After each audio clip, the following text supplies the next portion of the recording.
कुरुक्षेत्र की भूमि पर शंखनाद हो चुका था। चारों ओर युद्ध की तैयारी थी। लेकिन इसी युद्ध भूमि में एक योद्धा ऐसा भी था जिसके हाथ से गांडीव गिर चुका था। उसका नाम था अर्जुन।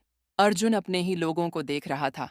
गुरु द्रोण, पितामह भीष्म, भाई, मित्र, संबंधी।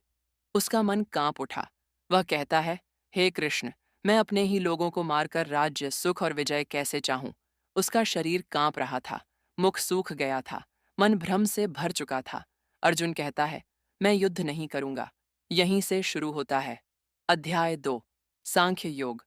श्री कृष्ण मुस्कुराते हैं और कहते हैं, तुम शोक कर रहे हो उनके लिए जिनके लिए शोक करना उचित नहीं। कृष्ण अर्जुन को बताते हैं, आत्मा न जन्म लेती है, न मरती है, न जलती है, न कटती है। शरीर नश्वर है, लेकिन आत्मा अमर है। जिस प्रकार मनुष्य पुराने वस्त्र छोड़ नए वस्त्र धारण करता है, उसी प्रकार आत्मा नए शरीर को धारण करती है। कहते हैं, हे अर्जुन, एक क्षत्रिय के लिए धर्म युद्ध से बढ़कर कोई कर्तव्य नहीं।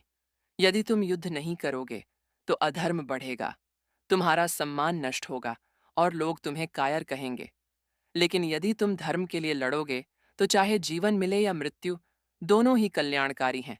अब कृष्ण अर्जुन को सबसे बड़ा रहस्य बताते हैं। कर्म करो, लेकिन फल की इच्छा मत करो। यही है कर्मयोग। न सफलता में अहंकार, न असफलता में दुख संभाव ही योग है। योग कर्म सुकौशलम, अर्थात कर्म को कुशलता और समर्पण से करना ही योग है।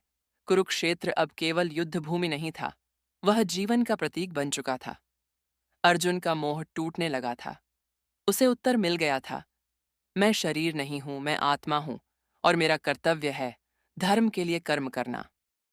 क्लोजिंग लाइन भगवद गीता का दूसरा अध्याय हमें सिखाता है, जीवन की हर युद्ध भूमि में डर से नहीं, ज्ञान से निर्णय लेना चाहिए। अगर आप चाहें तो मैं